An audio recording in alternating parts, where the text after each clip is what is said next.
What's up, Internet? Let's do a run on the patch notes that got dropped last night. It's pretty early here, but I looked them over once. Looked pretty good to me. I'm just going to be talking about stuff that applies to Holy Flame Totem and Freezing Pulse Totem for the most part. I'm not going to go over everything. If you want to read the full patch notes, I'll put the link in the description if you haven't seen them yet.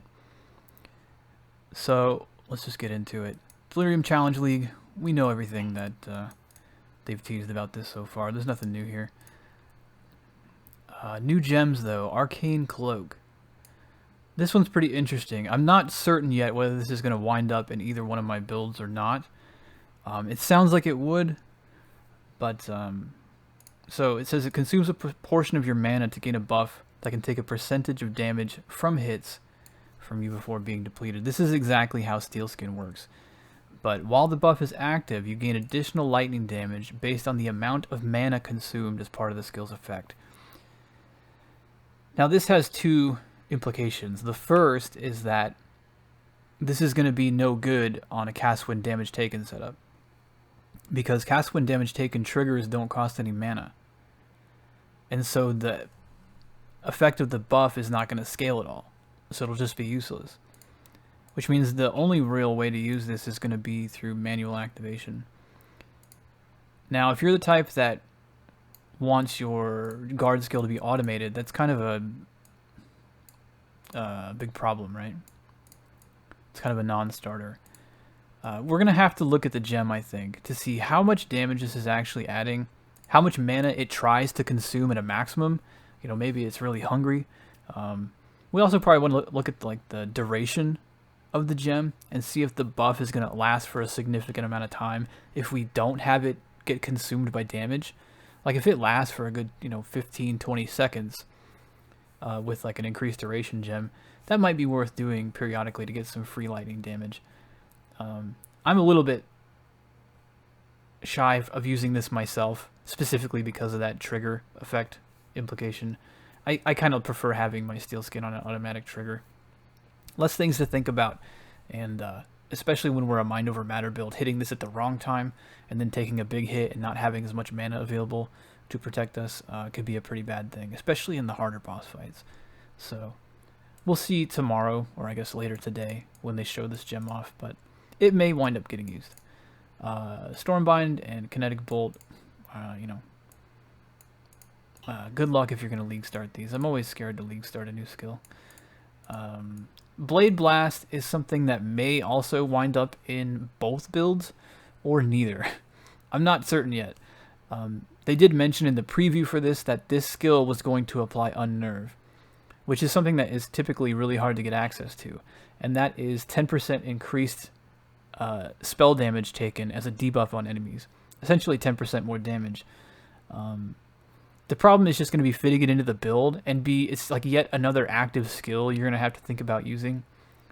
So if you were trying to add both Arcane Cloak and Blade Blast, you'd still have, either Frost Bomb and a Self Curse on top of your totems to worry about.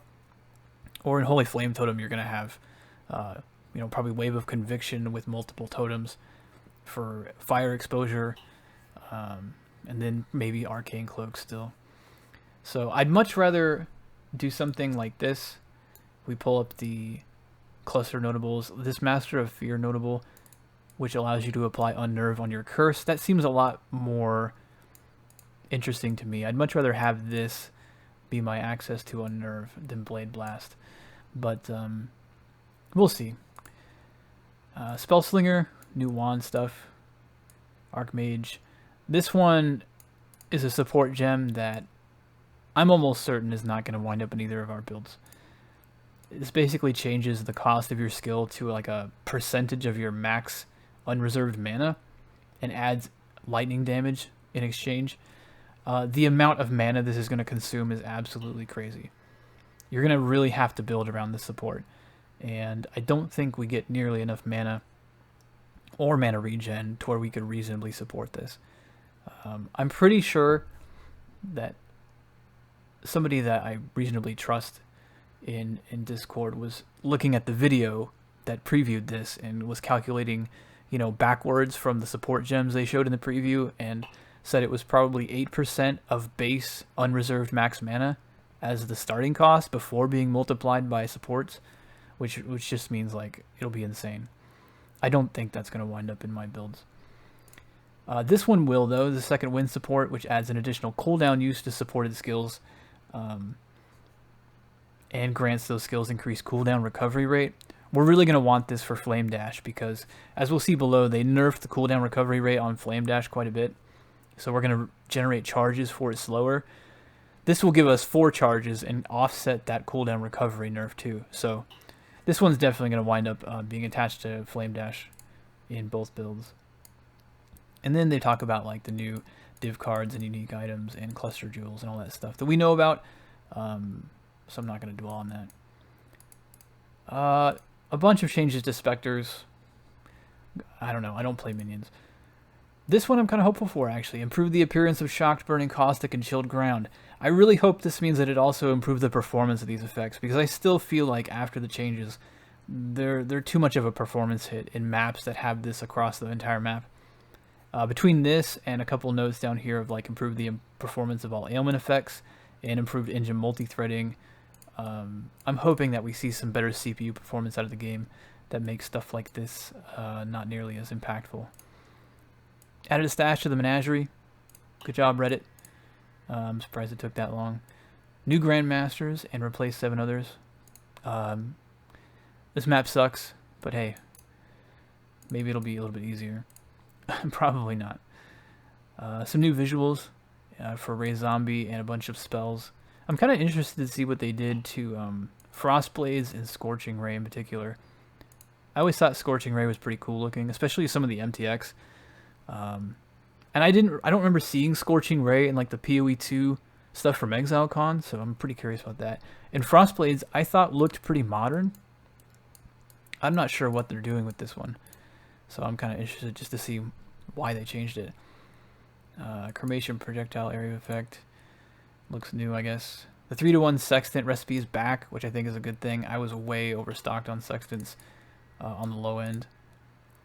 This is that randomized portal thing. I probably won't use this, but I know a lot of people were asking for that. A lot of new Specters, even though they got nerfed. Background frame rate cap, which kind of helps. GPU load whenever you're alt-tabbed. Some space in the unique stash tab that I don't own and probably will never own. I do like this, though. You'll no longer be ambushed by Betrayal, Interventionist, or Atlas-influenced monsters. Well, you've got things like the Betrayal board or like the Incursion temple map up. So they're actually paying attention to the UI panels that are up and not trying to kill you when you can't see the game, which is nice. They also changed the anti-aliasing from MSAA to SMA. You know, if you're not too familiar with these kind of technical, gaming engine terms, it's basically a change to how they handle anti-aliasing from moving it to a post-processing method. These are typically way less impactful because they can be done in the GPU shaders much more quickly. So I typically turn the anti-aliasing off. MSAA is a really old but really thorough way, like a really clean way to do anti-aliasing, but it is incredibly impactful on performance. So I might turn AA back on and see how performant their SMAA version is, or if it's just like how clean it is, because it can get kind of blurry or muddy when you're doing post-processing AA like that. We'll see. And then some other random improvements. We've got the Atlas changes. They've talked about all of this stuff, so I don't want to dwell on it too long. This was new. I don't remember reading this in the preview, but basically the chance for a Conqueror to spawn once you're over 20 Watchstones basically is 100%, or 50% instead of 33, which is nice. It's 50-50 instead of 1 out of 3. So, and then this Conquerors will now sometimes grant buffs to map bosses in their region. I don't remember them previewing that either, and I'm kind of interested to see what kind of buffs they mean. Like actual new abilities and stuff. That'd be kind of cool. Otherwise, this is all stuff that I think we know. This is a fix to the permanent influence, kind of gimmicky exploit stuff that was going on. So you can't like keep a region permanently influenced and always get a map that has additional, Conqueror ambush mobs on it.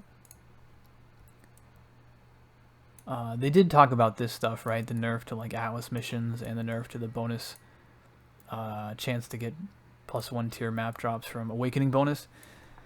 I don't mind the first one. I think we were drowning in high tier maps anyway, but like this base chance to get, you know, master missions from a map completion getting nerfed, I don't really like this that much.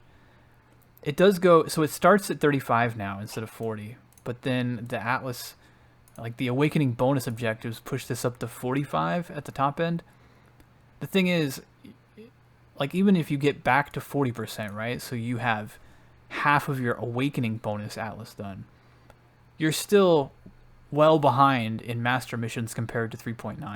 You're going to have to push that bonus up above 40 and then play for a significant amount of time and clear a lot more maps just to get back to par, I guess, with where you were.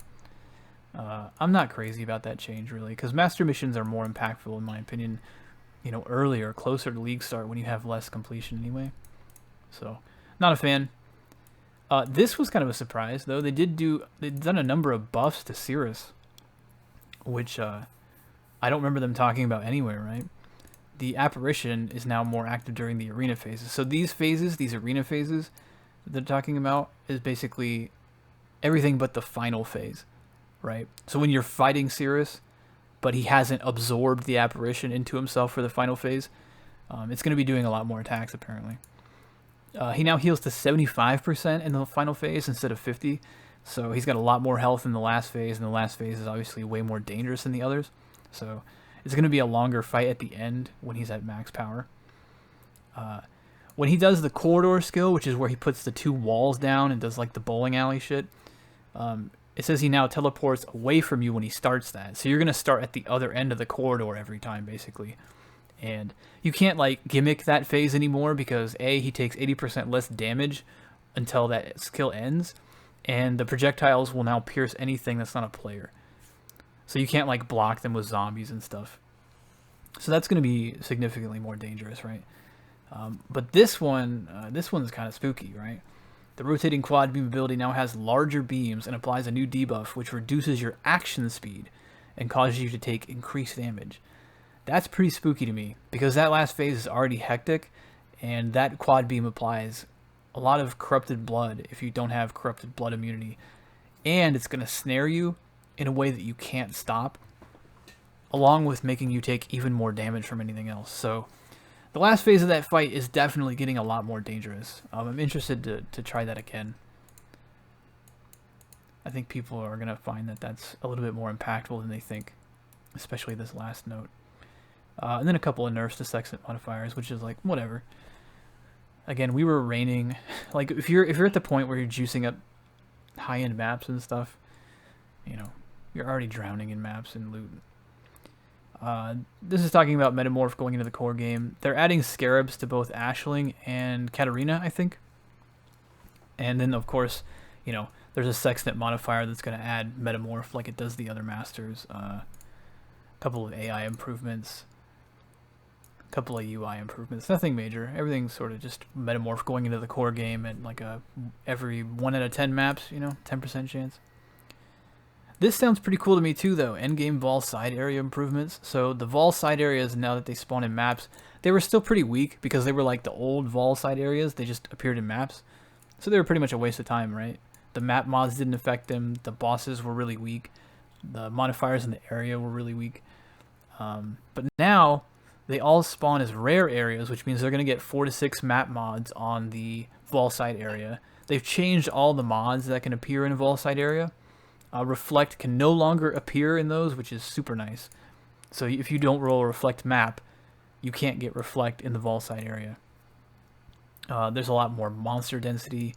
The life pools are adjusted now. They weren't adjusted with everything else in 3.9, so like the Vol side area boss would just explode instantly. So it's going to be worth doing, I think.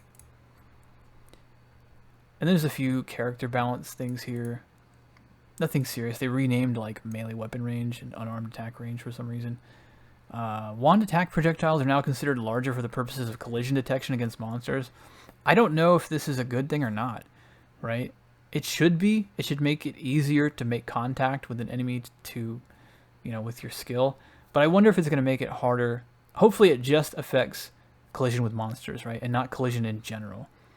So that it's not harder to like shoot a wand skill through a doorway and stuff. A minor elusive nerf It's I don't know about minor actually. It's a pretty decent nerf. And then hard upper limit on chance to avoid damage from hits, which is kind of a. I guess people were stacking that a little bit too hard. And then Scorch and Brittle now have higher caps, which is probably done to, you know, in conjunction with what is this new keystone, like Secrets of Suffering here, where now you're gonna have the ability to take this keystone and just inflict those secondary ailments all the time. So this is actually, the more I think about this, the more interesting this gets.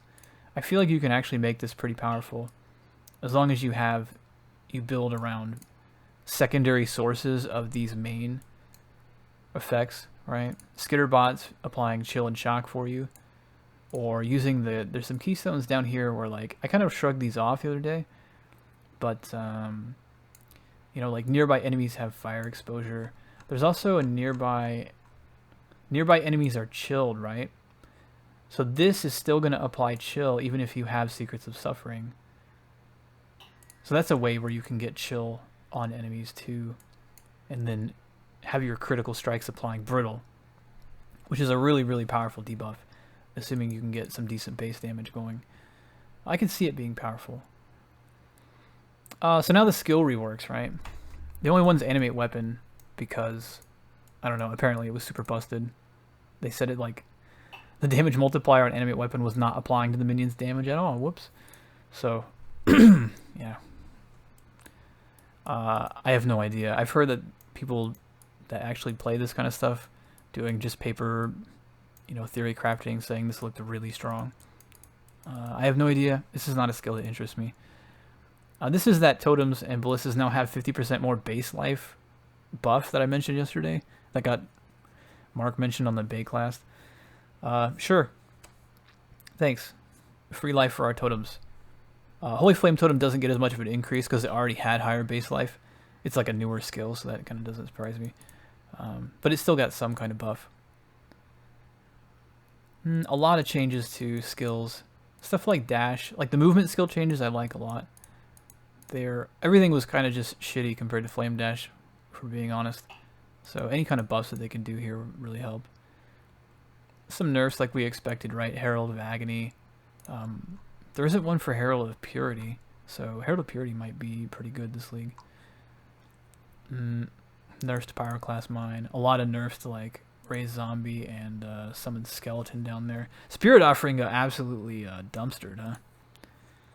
I guess Chaos Resistance is pretty good, but you know, it'd be like that sometimes. The Summon Skeletons took a pretty fat nerf. -1 skeleton and then 40% less damage in the base gem. Like, that's pretty fat. This Temporal Change nerf is basically a nerf to like self-cursed shit that was going on with Headhunter, you know, and other ways that you could abuse self-cast or self-cursed temp chains. Some buffs to wand skills. Power Siphon might actually be pretty good this league too. I did want to mention this Unleash support buff is really good. I really like the concept of Unleash and the functionality. It's just so often that Spell Echo is just being too competitive, so I'm hoping this gets Unleash back into the game like more commonly. This is a really fun support skill. I may toy with this later in the league. I say that a lot and then I don't do it, but I don't know. I'm going to put something on the plate this league, I think, to see what I can do with that skill.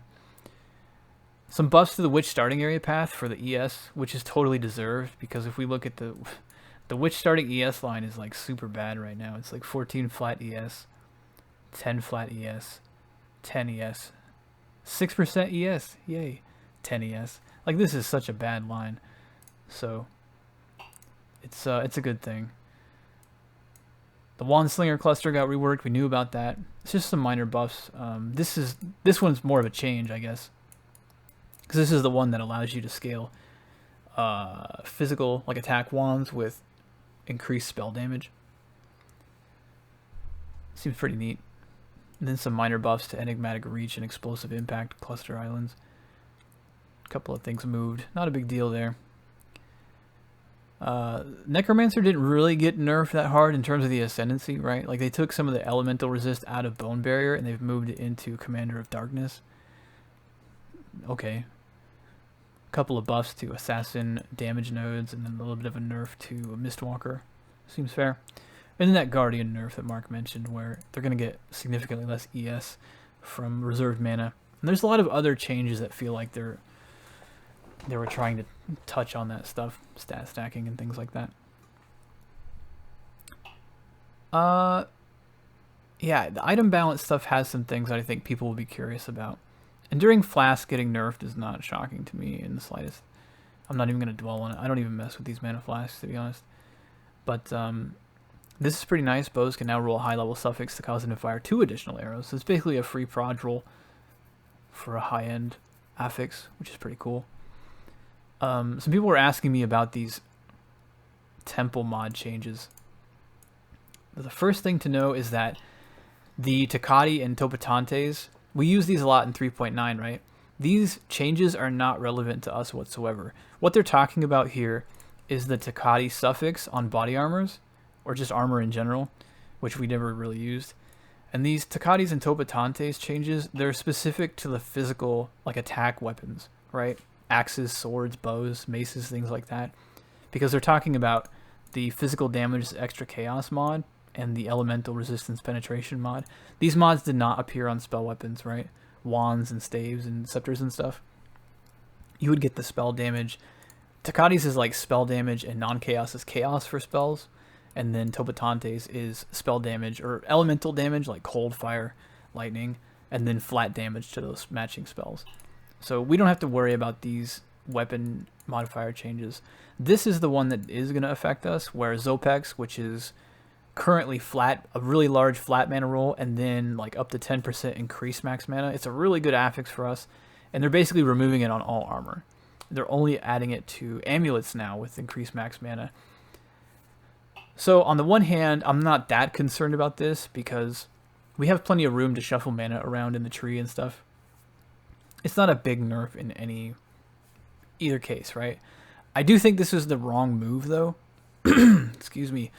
What they're trying to do is control the amount of max mana with all these gems that they're introducing for more reasons to stack mana for damage. The thing is, moving it into the amulet slot, especially as a prefix, I think just kills it, right? The opportunity cost of that's crazy. The amulet slot is already super competitive, especially on the prefix side of things, and it is a really offensive slot. I think even for the builds that are going to be stacking mana really aggressively, that's going to be a hard sell with how competitive affixes are in prefix. And it kind of makes me feel like this modifier just died, right? I think if I were them, I would have killed Glove, Helmet, and Amulet and left it on Boots, where I think Boots need more competitive prefixes from Temple, because right now Influence just runs the game on offensive stuff on Boots, right? Tailwind on crit, things like that. So I probably would have left it on Boots instead of Amulets. And that would have also helped it feel like it was a little bit more general application, because I feel like a lot of the Temple mod design space is about generally powerful items. They have like some specific lanes, but they're not that specific, right? You know, Takati's is like spell damage and non-chaos is chaos on a wand. A lot of builds can make use of that. Topatantes is just like a generic element and then elemental damage for that element. It's very specific feeling for Zopex now if it's on an amulet and only in a prefix. I think it's too narrow. So I really hope that they're probably not going to, because it's such a tiny like niche thing. But I would much rather have seen this on Boots than amulet. I think it's just kind of dead now. The Puaharte isn't really relevant to us, nor is the Seed of Coatl stuff. And then they did some nerfing to like the Frostblink and Pyroclast Mine enchants. I can't imagine anybody was using Frostblink enchant anyway. Another summoner nerf where you can't unveil or apply +1 to max number of skeletons and zombies for body armors. It's only on helmets now. Whatever. Summoners are so grossly overpowered right now, they can eat so many nerfs and still be really good. So there's a lot of changes right here that we're still gonna have to talk about, right? Now this is them changing sort of the core idea of fossil crafting and then introducing a bunch of stuff to influence mods. They're trying to make basically the end game progression is they're trying to move it a little bit more clearly into well rolled or crafted influenced items. And fossil crafting was really, I guess in their mind, and maybe it's true too, right? Fossil crafting as a general rule was a little bit too competitive at the top end. Let's talk about the influence items first, right? There's just a bunch of new affixes. They've added another tier of max resist modifiers on armor. Quivers can now roll the lower tier of that. They've got, this one's pretty interesting for us, right? Shaper influence helmets can now gain nearby enemies take increased elemental damage. This is basically straight up better than minus resist for most people. It's certainly my builds.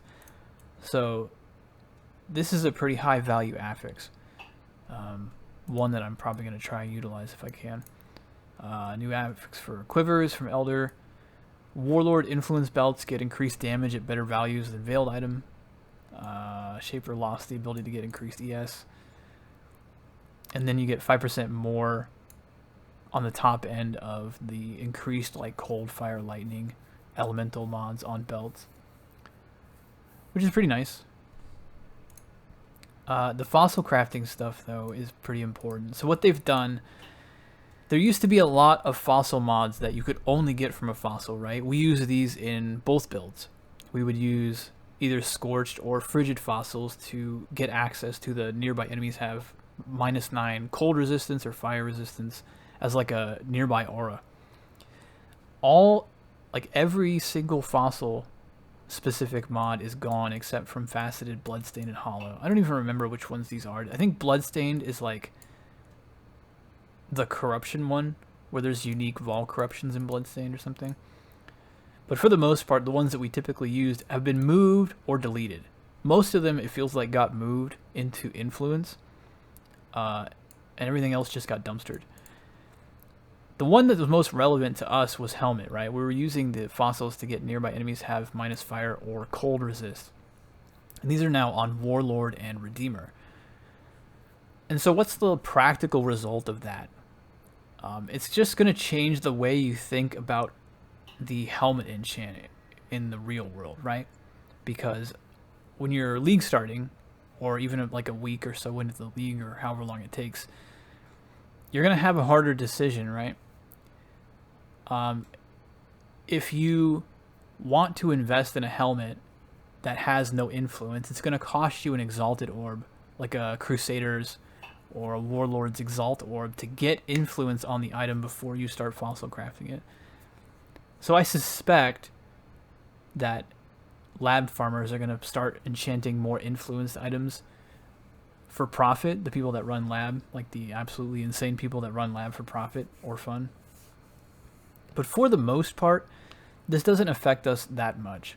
It does also mean that you're going to have the ability to roll Redeemer and Shaper and Hunter and Warlord type helmets without a Freezing Pulse enchant, but without needing fossils, right? You can just chaos spam them or essence craft them. You've got more options to get these affixes without fossils, which isn't bad. But we're still going to want fossils because fossils still fulfill their main goal of weighting affixes of certain types or blocking certain affix categories entirely. So fossils aren't really less important than they were before when it comes to crafting. They're probably going to lose some value in the absolute currency sense, in the sense that corroded fossils, for example, basically were propping up bleed and poison builds. They've moved those corroded fossil bleeding poison mods to Elder influence. So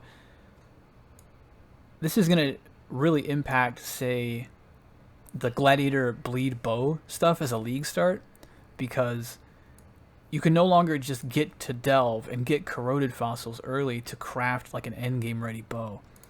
Now you're still going to be able to do something like div card a 6-link bow and then use that for a while, and then later on get well, honestly, it'd be really expensive, right? You're going to have to dual influence that bow if you want to keep it, because you would have to basically slam it with Crusader, and then Awakener Orb, an Elder item into the bow, which is going to make it harder to roll. So I think it's definitely impacting some areas a lot more than others. It's not hitting us very hard, I can tell you that.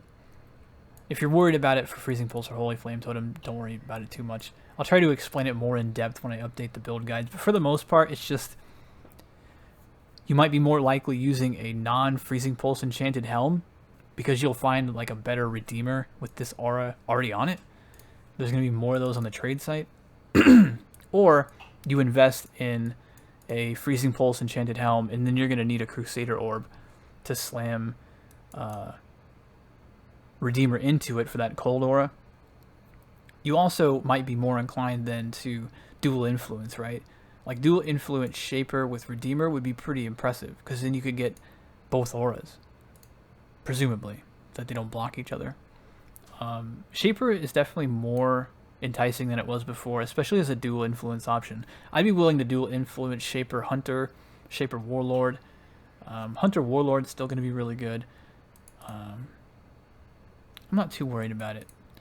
I guess the downside is that when we're dual influencing like that, if we have Shaper Hunter or something, you know, Hunter has what? Chaos resistance? We wouldn't want to hit that aura. So a couple more negative affixes are going to be in the possible pool, but Fossil should help us avoid running into them too much. Some unique item balance that doesn't really affect us. Other than this, right, always drop with a number of uses that is a multiple of 3. That's kind of nice, right? If you're using unique watchstones, you're not going to get some watchstone that starts with like 19. So they're just always going to match the other sextants. And then some changes to like, you know, Savior and Singularity, stuff like that. Tempered Flesh is something that I know that some people would use to get crit multiplier, but they've definitely nerfed. I think they nerfed it down to like 7%. It used to be, maybe it was 7%. Now that I read it, I feel like it was 7% before. I don't know now. I'm gonna have to look at this again. They definitely changed all these though. And they definitely did a bunch of other nerfs to a bunch of overpowered, in their mind. Like Grand Spectrum, you can no longer stack flat mana through Spectrums. I think Joffrey's got nerfed in here. The Baron got nerfed. Soul Catcher, Soul Ripper, things like that. Nothing that is really relevant to us though. Like Circle of Anguish didn't get nerfed. Soul Mantle, Kikzar, none of that stuff changed.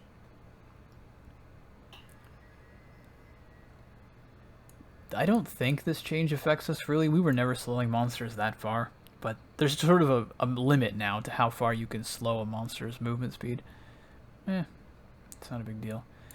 Also, I kind of like this change, right? Dresso's Spinning Blades, now they have like a wind-up time before they start dealing damage, which is nice because whenever he was kneeling down to recover and he'd spawn more blades in, sometimes you just wouldn't notice when one spawned under you and it would just chew you up really fast. I'm not sure what these delve changes are about.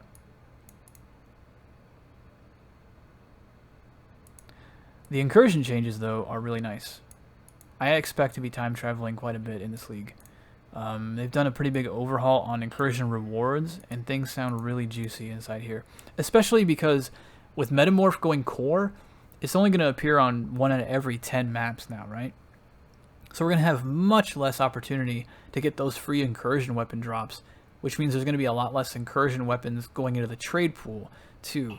But there is some stuff offsetting that here.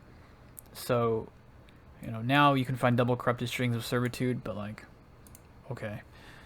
But now a lot of the rooms give temple-wide bonuses based on tier of the room. All of these bonuses now basically give quant and pack size and rarity, which is sick. The temple is going to be pretty lit, I think.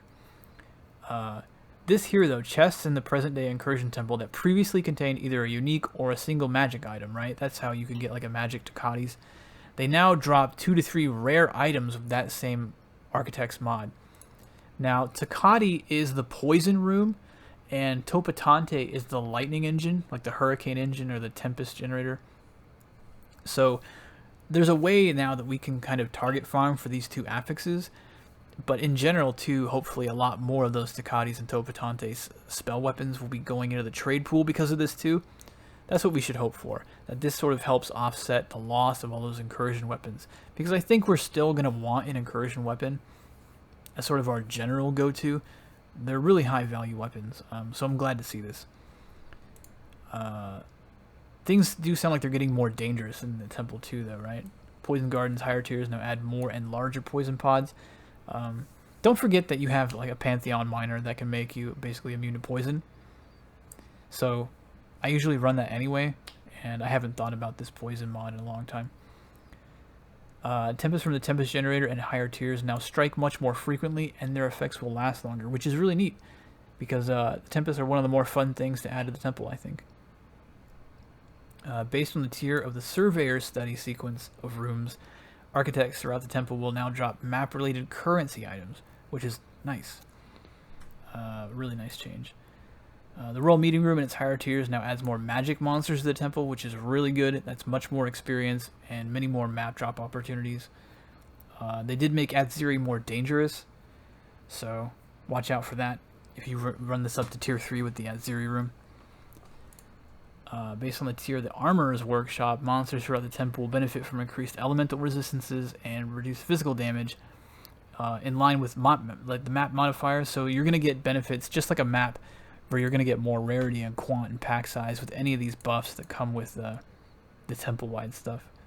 Anything that adds a line item, like when you tab and get the map view and you have line items, anything that adds a map mod to the temple is going to also add quant and rarity and stuff like it would a regular map, which is really good. The Sparring Room is going to add, increased crit strike and crit chance, or critical strike multipliers. That's kind of spooky. Guardhouse just increases more pack size.